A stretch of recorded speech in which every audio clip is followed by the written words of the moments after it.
मोहे ब्रज की भूल भुला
मेरा गला तो बैठता ही बैठता जा रहा है।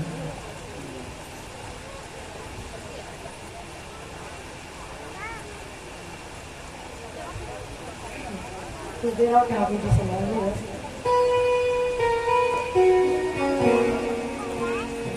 फिर आगे सारे ब्रजवासी किशोरी जी ठाकुर जी का मिलन हुआ, बहुत बड़ा प्रसंग है। और फिर जाते वक्त कहते हैं कि कितनी गोपियां वो तो ठाकुर जी में ही समाहित हो गए। गोपियों ने अपने प्राण ठाकुर जी में स्थापित किए। आहुष्यते नलीन नाभ पदारविंदम योगेश्वरे यदि विचिंतमगाद बोधे संसार रूप प्रतिको करुणावलंबम गहे जुषापि मनस्य दिया सदाना। सारी गोपियों ने अपने प्राण ठाकुर जी में विराजमान किए और उनका शरीर भाई व्यर्थ नहीं गया। ये जो कितने संत जन तो कहते हैं कि जो गोपी चंदन बना हुआ है ना, तो गोपियों का शरीर ही है। तो फिर भाई अब आगे थोड़ा बोलो। अभी सुदामा जी भी बैठे हुए, फिर आगे भगवान के परम मित्र की कथा आती है, परम सखा की, जिसका नाम है सुदामा। कृष्णस्यासि सखा कश्चित् ब्राह्मणो ब्रह्मविद्वान् विरक्त इन्द्रियार्थेषु प्रशान्तात्मा जितेन्द्रियः। हम केवल भाई सूक्ष्म भाव भी सुनेंगे। बस सुदामा जी की कथा तो सब जानते हैं,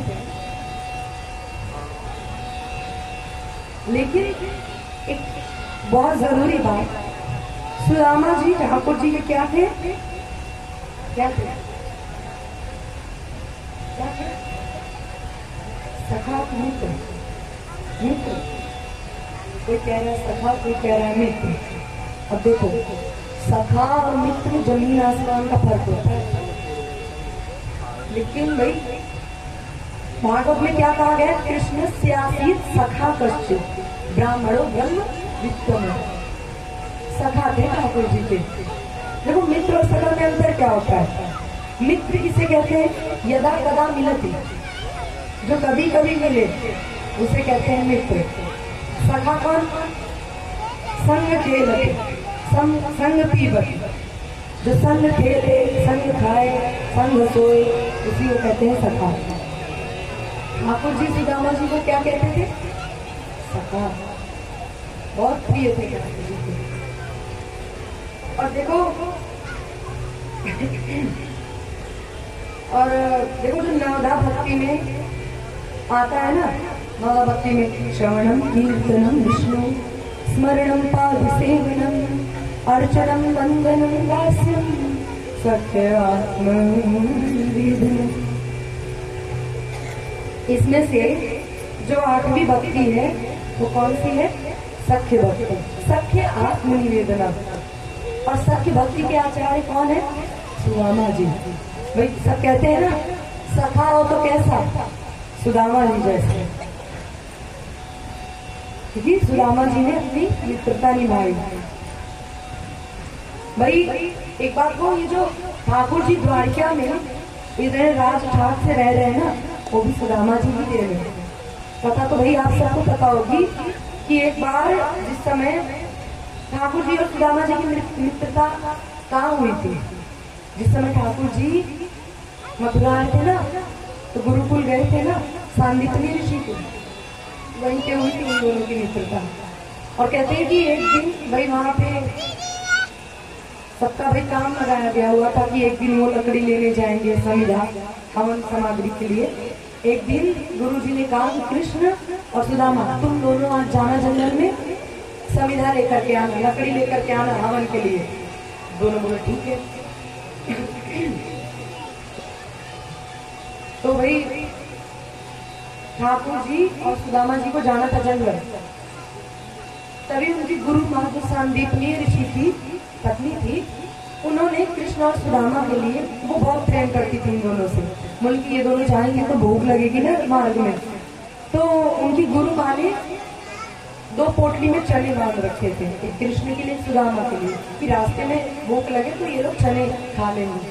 उसी तरह भृगु ऋषि आ गए, भृगु ऋषि आ गए थे, तो भृगु ऋषि बोले भिक्षाम नहीं माते, भिक्षा मांगने के लिए। और उस समय आश्रम में कुछ नहीं था खाने के लिए, केवल ये दो पोटली चना ही थी, जो कि उनकी गुरु माँ ने किसके लिए रखा था? कृष्ण और सुदामा के लिए। तो भृगु ऋषि मांगने आ गए, तो गुरु माँ ने कहा भगवान आज तो कुछ नहीं है। अब जैसे ही भृगु ऋषि आए तो उन्होंने चने की पोटली पीछे कर लिया कि भाई ये तो कृष्ण सुदामा के लिए, मैं कैसे दे दूं इनको, अगर वो दोनों भूखे हुए तो, भूख लगी तो इन दोनों को। तो बोले कि भगवान आज तो कुछ नहीं है आश्रम में, आप कृपया में क्षमा कीजिए, आप कल आ जाइएगा। अब भृगु जी भी मन में सोच रहे कि इतना बड़ा आश्रम और कुछ नहीं है क्या। तभी उन्होंने दिव्य दृष्टि से देखा तो भाई आश्रम में तो कुछ नहीं था, लेकिन गुरु माँ के हाथ में दो पोटली चने थे। तो भृगु ऋषि तो वहां से चले गए, लेकिन फिर कहा कि बताओ, उनके पास चने थे फिर भी उन्होंने मुझसे झूठ बोला और मैं भूखा था, मुझको वापिस लौटा दिया। इतना बड़ा मेरा अपमान, मैं श्राप देता हूँ जो भी उस चने में खाएगा वो दरिद्र हो जाएगा। और जिस समय ये श्राप दे रहे थे ना, उस समय सुदामा जी ने एक झाड़ियों के पीछे तुलसी तोड़ रहे थे। सुदामा जी ने सुन लिया और सुदामा जी ने क्या किया, बोला कि उनको, सुदामा जी को तो पता ही था मेरे और कन्हैया के लिए गुरु माँ ने वो चने रखे, और दौड़ करके जाने लगे और वो चने की पोटली गुरु माँ ने ले जाकर कृष्ण को दे दिया। तभी सुदामा जी दौड़े बोले कि अरे गुरु माँ आप इनको मत दीजिए, ये चने की पोटली मुझे, ये बड़ा लापरवाह है, कहीं गिरा दे दो, फेंक दे दो, तुम मुँह को दे दो, मैं संभाल के दौड़ूंगा, मैं दे दूंगी आपको खाने को। सुदामा जी ने वो चने की पोटली ली, बोले चलो कन्हैया हम देंगे तुम्हें। अब पूरी रास्ते सोचते जा रहे हैं, अगर मैं इसे कहीं पे किसी और को दे दूं तो भाई वो भी बेचारा दरिद्र होगा जो इस चने को खाएगा, और यदि मैं इसे फेंक दूं, कहीं ये अंकुरित हो गए तो भाई कहीं वो फिर से जमाए और किसी ने तोड़ करके खा लिया तो वो भी दरिद्र होगा। तो सुदामा जी ने क्या किया, गए जैसे ही जंगल लकड़ी समिधा लेने के लिए, उस समय वर्षा होने लगी।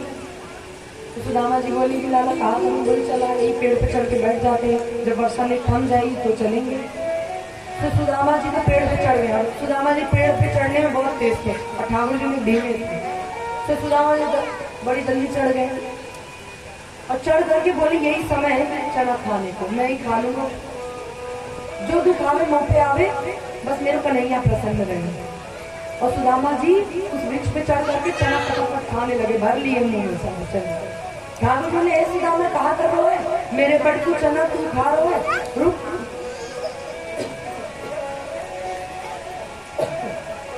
ठाकुर जी बोले रुक, मैं अभी बकू बताऊं, मेरे बड़ की चना तू खा रहे हो, रुक जा रुक जा रुक जा।